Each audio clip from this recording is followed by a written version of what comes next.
the University of Michigan is a top-ranked, preeminent university. So what is it about the state of Florida and the University of Florida that made you want to join the Gator Nation? What role did the level of support the University of Florida receives from the state play in your decision to pursue this opportunity? So the University of Michigan is certainly a wonderful institution. I love it dearly. I love the faculty and staff there and the students. The University of Florida is also a great public university. I think that the trajectory of the University of Florida is, like I said, second to none. My intention coming here is to make the University of Florida the best public university in the country. I absolutely believe that's achievable. I know how to do it. I've been in a lot of schools. I have many ideas about what we can do. I'm excited by the leadership team here, the cabinet. I'm excited about the support from the state. By the way, the support for University of Florida from the state of Florida is about 3 times larger than the state of the University of Michigan from the state of Michigan. That's exciting.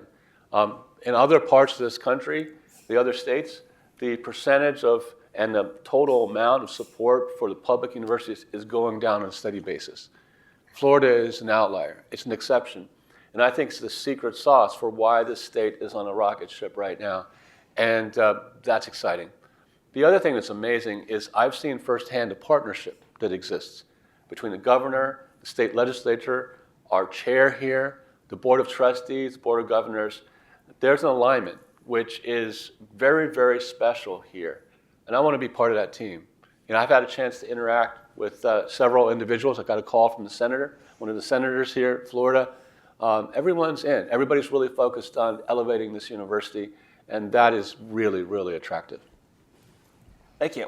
So our next question, I'd like to take a little bit of time to address this right up front. Sure. So there's been a lot of conversation nationally around DEI. Where do you stand? That's a really great question. You know, I've been a president, as you've heard, for quite a long time, verging on 15 years. And certainly having an inclusive environment, having an opportunity for a great education like UF's has to be a priority for every institution. That's what makes America great. But since I've been the president for 14 or 15 years, I've been here the very early days of when these programs were stood up. And we've had a chance in national organizations, certainly at the University of Michigan, to assess how impactful the programs have been. And as many of you know, I closed down the DEI offices, the central offices, and the DEI program at the University of Michigan, sort of very similar to what happened here at the University of Michigan a year ago. The reason was when we actually looked at the impact of the DEI programs there, the sense was that too much of the investment was actually not going directly to the faculty and students. It was actually going more towards the offices, sort of the bureaucracy and assessment of what's happening, as opposed to going straight into support for student success and for faculty success. So we made the decision to use those dollars to directly impact all students, all Americans, based upon merit, based upon criteria that where everyone can benefit. And that's been my long-standing commitment, is to ensure that all people, all students can benefit from programming, whether it be in student affairs or otherwise. I think the really important thing for me to say is that in that assessment, we made that strong decision. Some people were not happy with my decision. It was my decision to close down the central DEI offices, but it's really based upon data and evidence. And I would also say that this reallocation of resources that we've made, when people understand it's really allowing more students to afford and get access to a world-class education, they're understanding that the return on that investment is much larger than focusing on bureaucracy. So to be very, very clear, this happened in the state of Florida 1 year before the decisions I made at the University of Michigan. And so we have the same conclusion. I have the same views as this governor. It's completely consistent with state and federal law. And at the University of Florida, one of my primary responsibilities is to make sure that we invest taxpayers' money, whether it's state or federal, in the most efficient, impactful way. And so what we've learned is that the best way to do that is to invest directly in the students. And as president of the University of Florida, I would be really standing together with the governor and the federal government in obeying state and federal law. And how would you respond to those who say that your past affiliations or roles suggest a different ideology? Well, so talking about the fact I've been president of the university for 14 to 15 years. And so a lot has changed. A lot has changed here at UF, a lot has changed across higher education. And so we've had a lot of data that we're basing our decisions upon, and I personally have made those decisions based upon that data. And some of the things that we heard were that not everyone seemed included in the support that's provided. For me, it's the American thing to do to support all students, not just some of the students. It's important to support access for everyone, but to make sure that those investments and programs are actually bringing people together. And so it's for those reasons I made hard decisions. Not everyone agreed, but I truly believe that these are the right decisions for not only an institution, but for a state and for a nation. And so, I want to bring that with me. One of the things that attracted me to the state of Florida is that I'm in alignment through our research with the policies and views of this state of Florida. Our next question is, how would you develop a strategic plan for the next decade at UF, and what would your focus be as UF's president? If you look on the internet, you'll see that I created two plans. One at Michigan, one's called a 10-year plan called Vision 2034. The other one's Campus Plan 2050. So it's there for any of you to look at. And my approach to creating strategic plans or visions is very different from many other presidents. I view myself as a servant leader. I view myself as first listening to every member of the community because the collective brain trust is incredibly important. And the student voice and view has to be included in how I actually create a plan for the institution. So you will see me interacting not with just faculty and administrators, alumni, and donors. I'll be actually interacting with students in a variety of ways. I hope that student government will invite me to have an interaction with student representatives. But you'll see me at events, you'll see me at sporting events, you'll see me and members of our team having poster boards where you could actually provide ideas of what you'd like to see the university become in the years ahead in the next decade. So we collect all that information. We had like 50,000 inputs when we made a strategic vision for the University of Michigan. We took it all together, and you can probably imagine there was a lot of alignment and overlap between the ideas. We didn't have 50,000 different ideas, but we took it all and we identified initiatives and priorities and implementation steps. It'll be transparent to everyone how we actually come forward. We'll show a draft of the vision and the plan with the entire community for feedback, and I think that's the right way to do it. We are here to serve you, the faculty, staff, and students of the institution. We have to listen to you first, and I look forward to that engagement.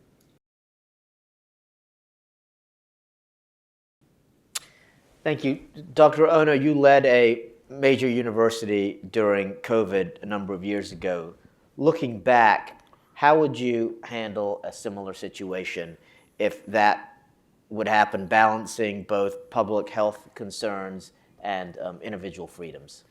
That's a great question, and I got to tell you, when I was president of the University of British Columbia during the COVID pandemic, that there was no playbook. And I don't know if anybody remembers those days. Remember those days?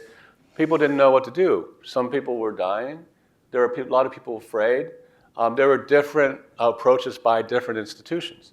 I actually have a lot of information because in Canada, I was part of the federal task force on COVID testing. And so during the pandemic, a couple of things happened very rapidly because of contributions of great universities like University of Florida. Testing kits were invented and created. So to be able to monitor what was happening with viral load in individuals and in communities, That became possible because of innovation. PPE, protective equipment, such as masks of increasing effectiveness became available, and eventually the vaccine became available. There were multiple vaccines. Once again, thanks to the feedback and input of great universities like UF, those vaccines became available. And so in looking at how different nations and different institutions actually approached it, I think UF was a global model on how to approach management of a pandemic. Because of the direct engagement between this university's administration and board chair with alumni and friends across multiple sectors, this was one of the first universities that was able to actually get enough protective equipment. This was one of the first universities to take intelligence about public health and make an informed decision about balancing the health of the community and what might be best in terms of teaching, in terms of mental health for students.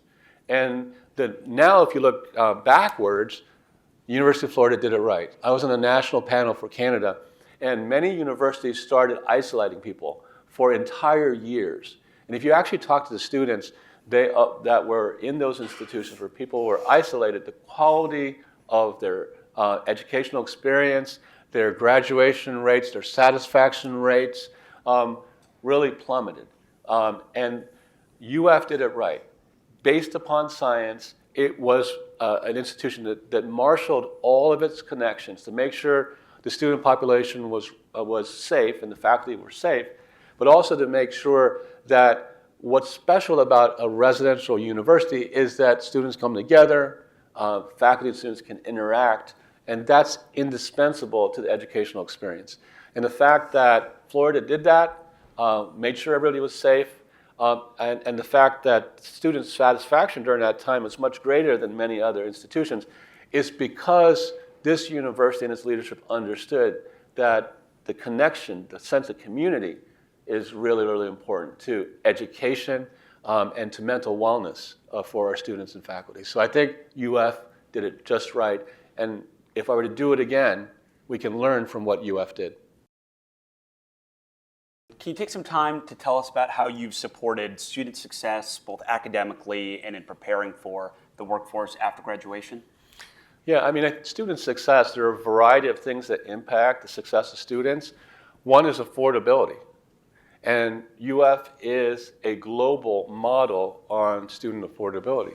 There's always work to be done, but you may not know that the cost of a UF education is a fraction of a University of Michigan education. The value, return on investment is enormous. And I can tell you that the board here and I are committed to ensuring that this remains affordable, that financial barriers are one of the, and concerns about the ability to pay are one of the things that impact a student's wellness more than anything else. And so affordability and access is really key, a cornerstone to student success. The fact that through state programs, some of our best students actually get significant scholarships in addition to a much cheaper cost of attendance is another, I think, secret of UF's approach to student success. But student affairs also, investment in things like career offices, career counseling, mental health support that can always be augmented, and also ensuring that we use technology. UF is a global leader in artificial intelligence, as is the University of Michigan. And we know with UF and UM being early adopters in AI in the classroom, in everything that we do, that if you talk to teachers, this is now Michigan, but we can tell you that teachers are reporting a better quality of life because they have an AI assistant. Students are saying that AI has really, really helped them.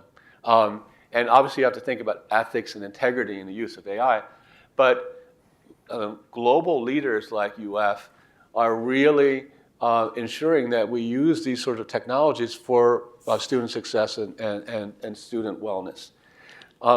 So there's a whole variety of things. I've seen some of the facilities at UF in terms of student support. I'm incredibly impressed with the quality of student affairs officials and the investments being made in this campus to provide ever better facilities. You know, I've looked at some of the old dorms, some of the new ones. Some of the new ones, the honor college, are pretty sweet. And I understand that there's a pretty significant commitment by the Board of Governors to really systematically replace and make the residential experience for students second to none. And I promised that I would do that too. Wonderful. And I know that you're a medical researcher and you clearly support STEM research and education. However, could you tell us a little bit about your perspective on the importance of arts and liberal arts in higher education and how you supported them? I think it's incredibly important. I would say that some of you may know that even though I have a biology degree, that I decided to get a biology degree in arts. I don't have a BS, I have a BA. And I decided to do that because I also like to play the cello. I also try to sing in the shower. I'm not very good. But I really believe that everything that UF has to offer, musical performances, visual arts, the Natural History Museum, the bats. I can't wait to see the bats. Everything is important for the kind of holistic experience that ensures that the experience at UF is really first rate, and it is first rate. And so the liberal arts, in terms of academic and curricular opportunities, is just as important. I'm a scientist, but if I think about my day or my life, it would just be the laboratory and test tubes and chemical equations, I would be a pretty sad guy. I can't wait to go to the museum. I can't wait to go to a play. I can't wait to listen to musical theater. I can't wait to go to an art gallery. I can't wait to try to play the cello. I like to play the cello with students. I'm excited that we're going to have a new performing arts facility here. These are parts of what universities do that enrich the human experience, that are part of the soul of every individual person. And so I think it's incumbent upon great universities like UF to support the liberal arts. It's part of ensuring that no matter what you do, I got to tell you, my humanities and social sciences, my psychology courses at University of Chicago have made me better as a scientist and made me a better leader. It really helps you with critical thinking and a perspective that ensures that whatever you do, you can interact with other people in society in a productive way. Can you talk about your approach to ensuring how UF will foster and continue to foster true intellectual diversity? This is incredibly important, and I've spoken about this in different podcasts. Universities are great because there's a diversity of opinions. And in many institutions, I would say that there isn't a diversity of opinion. And I'm not the only one who thinks this. The president of Harvard University, Alan Garber, also thinks that universities have work to do to earn back the trust of the general public. Universities really need to be places not necessarily representative of all the ideologies and views in society, but they can't be places where any subset of the community feels unsafe speaking up. If you look at the data at Michigan and Harvard, too many students and faculty feel not safe speaking about their views. Whether you're a liberal student, whether you're a conservative student, whatever your views might be, universities, because of their pivotal role in forming society and creating a civilization, a just society, have to be places where everyone feels free, exercising their freedom of expression. And so I applaud UF. UF is way ahead of University of Michigan. One of the things I've tried to do is to create an Institute for Civil Discourse. We're looking for a leader. We hope to get some great faculty. UF is far ahead. You have something called the Graham Center. You have the Hamilton Center. The kind of people that you're recruiting to this institution, to that Hamilton Center, I just saw the plans for it today. You're going to have 77 world-class scholars with a diverse set of views, speaking about different issues. And the most important thing, I think, is that that is integrated with the colleges and the departments. We have great scholars at UF in the departments and the centers and institutes as well. And so what's happening is really, really important, but integrating it into the academic and intellectual fabric of the university is really, really important. So that's why I think institutional diversity of thought is important. Everyone needs to feel free to discuss safely their point of view. We have to agree to disagree. We have to model civil discourse because our graduates go on to every sector. And if we can't do it at a university, where can we have civil discourse, right? You can only leverage the richness and learning that comes from listening to different perspectives if you have different perspectives. And it's for that reason at the University of Michigan that I and the Board of Regents actually passed a new policy, an institutional neutrality and diversity of thought policy, because we recognized that we need to do that so everyone feels that they belong, everyone feels they can say what they think, and so we can earn back the trust of the. What would you do as UF's president to support the continued championship level of our athletics program in light of the changing landscape and unknown future of collegiate sports? That's a great question. University of Florida is one of the best institutions in terms of D1 athletics in the country. It's up there with Stanford. We look up to Florida at the University of Michigan. We've had some success in football recently there, but if you look at success across the sports, UF is usually in the top 2 or 3 in terms of not only the number of conference championships, but national championships. We just won a national championship in basketball. I don't know if anyone were there. It was pretty awesome. And so I believe, and it's not true for all presidents, but I believe that D1 athletics really brings the entire university community together. Whether 90,000 in the football stadium, or I don't know, 15,000 or so rooting for basketball, whether you're a humanist, a social scientist, a biochemist, somebody in UF Health, whether you're a member of staff or faculty, everyone comes together. It really creates pride in an institution. There's a lot of pride here I can sense in the success of the Gators. I have a lot of experience in this because I've led 2 American universities in a variety of ways that are D1 athletic programs. First at the University of Cincinnati, where the team's called the Bearcats. And I'm still smartened from the fact where the year that Tim Tebow led the Gators over the Bearcats in the Sugar Bowl. I don't know if any of you remember that. And so, but nevertheless, I believe it's important. It's a space where presidents have to know what they're doing, because it's a constantly evolving landscape, whether it has to do with name, image, or likeness, or NIL, transfer portal, roster limits. You may know that I am one of the members of the board of the Big Ten Conference. And Big Ten Conference and SEC are 2 of the premier athletic conferences in the United States. So I'm very, very familiar, and I would work very closely with the athletic director. I would get personally involved in making sure that we can recruit and retain the best coaches, because you need great coaches to win. But I also spend a lot of time with scholar athletes, student athletes. It's hard. You're at a rigorous university like the University of Florida, but you're also competing at the highest level. And so part of my responsibility in supporting athletics is not just wins and losses, but ensuring that the environment and support for those scholar athletes that represent this university is at the most optimal level that we can provide. They bring a lot of pride to the institution. You guys are probably still excited about the national championship. The level to which I care, I remember games, I remember scores, I remember particular plays. I was rooting for you guys, believe it or not, to get Xavier Lee in the transfer portal. He's a great point guard from Princeton.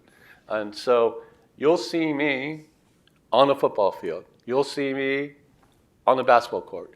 You'll see me in other sports, the Olympic sports as well. You have an amazing swimming program, swimming diving program. Ryan Lochte was here. It's incredible. You have Ledecky is actually, I think, a pro that's actually here. I know a little bit about swimming because my brother, Ken Ono, worked with the Olympic team. You may know that. And so I can't wait to support the coaches, retain the coaches, support the players. As you can tell, I really like college sports. So. Can you please tell us how you engage administrators and staff and discover and address their needs and bridge the gap that can exist between them and a university president to ensure that UF has an energized workforce dedicated to supporting all facets of its mission? So did you ask the question about the president and administrators or president and the faculty? I just want to make President and the administrators, yes. And staff. The relationship between the president and administrators. Yes. Well, that's a really important question. You know, I'll tell you a little bit how I work with my cabinet. We call it the leadership team. You know, I was talking to Chairman Hosseini, and you know, he's got a big job at running ICI homes. And he said, Santa, you know, the most important thing if you're running something is to choose good people. And he says, I'm going to make sure you choose good people. And I believe him. When he says something, I don't know if you know him, he really means it. And it's right. You got to choose good people. And you got to let those people fly, right? If you're a basketball coach, want to get a great point guard or center, you're not in there being the center or being a point guard, right? Because for me, being a center at 6 foot wouldn't be a good center. You want to let the center be the center. You don't want me to be the point guard because I don't sink many baskets. You want the point guard to be the point guard. Same thing with administration. It's important that all the key positions are with people of the highest caliber. There's already great people in the administration at UF. Some of them are open. My job is to find the best there is and bring them to UF. It's going to be easy. This is, like I said, the most exciting university in the country.